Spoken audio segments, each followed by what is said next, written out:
Hi, welcome to Sports Talk Weekly with Todd Howard. I'm Rick Riley.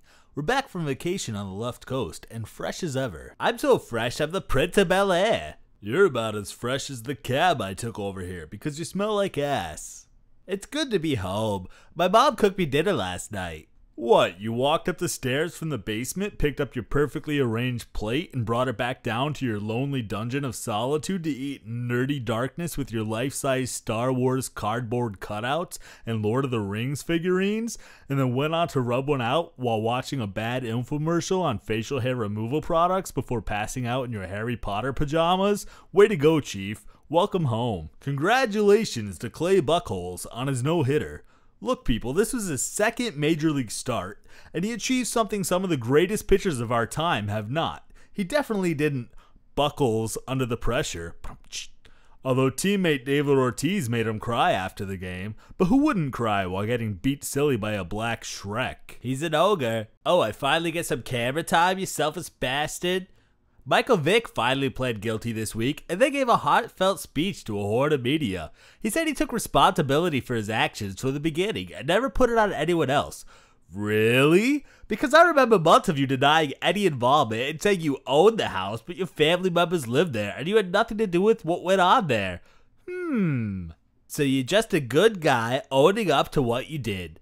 Only after 3 of your friends ratted you out, and you were screwed. Come on, you're so full of shit you make Kobe Bryant look like George Washington. I cannot tell a lie. You said you found God through this experience, and you're a changed man. Please, don't placate all the people who really believe in something with your lame Southern PR bandage. I know there are a lot of ignorant people out there who might buy that BS, but come on, in 2 years, if you're lucky enough to be playing for an NFL team, will you still be a good church-going guy who found the Lord? Stop trying to save your image and your pathetic career and be a fucking man.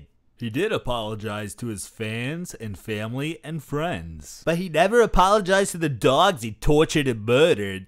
Speaking of torture, the US Open began this week in New York. Is this a sport? Do we really have to cover this? Dude, tennis is an amazing sport. It's been around for centuries. It's like Xbox. Something I like to play but hate to watch. I've been hooked on BioShock. You should come over. Dude, it's a one-player game. Yeah, you can watch me... Awkward, eh? Cheese Puffs, Colt 45, and watching you play Xbox in your mom's basement doesn't make a Saturday night out, jackass. This week's baseball schedule featured a plethora of division rival matchups. There were very important series for several teams, and even several sweeps, but we have a theory for all of this. The Angels swept the Mariners and buffered their lead in the AL West. The Mariners have now lost 9 straight and have not been the same since the Mariner Moose Coco Crisp incident.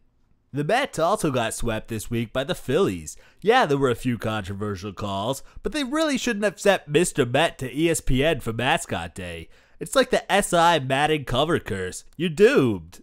And the Yankees swept the Red Sox at Yankee Stadium. Looks like Wally the Green Monster shouldn't have gotten that hooker on 8th Avenue, drunkenly drove her into the Hudson, and left her for dead only to save himself. It was a huge series. You have to behave. Which brings us to What the F. This week, a Major League Baseball rep came into the dugout during a Yankees-Red Sox game to examine the uniform of Sox manager Terry Francona. He had to leave his post mid-inning and go to the clubhouse for a more in-depth look. This is late August Yankees-Red Sox madness. This is all-out war, and they're asking Tito to leave the dugout for a uniform inspection? Why don't they do a mid-inning steroid test on Giambi or Clemens and have them go into the clubhouse? It just goes to show that Major League Baseball really wants the Yankees to make the playoffs and are doing absolutely anything to avoid another St. Louis-Detroit World Series ratings debacle. Why would you do a mid-inning fashion inspection? Maybe between innings if you absolutely had to, but in the middle of an inning with the runner on second in a close, very important game between a first and second place team? Is this kindergarten? Is this prison? Is this an airport bathroom sex sting on a politician? What the F? Will someone please check if Bud Selig is wearing underwear? Because he probably sold it to buy the crack he is smoking. Baseball's a game of skill. Hitting, running, throwing, catching, not what undershirt do you have on, or what color glove do you wear, or what pin do you wear on your hat in support of dying children to make them smile one more day before they go.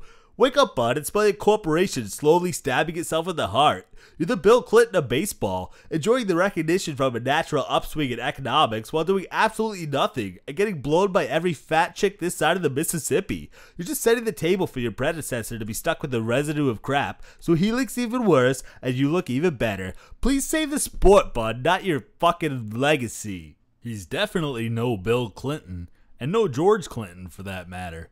That's going to do it for tonight. With Todd Howard, I'm Rick Riley. Good night, and make my funk the P-Funk. I want to get funked up.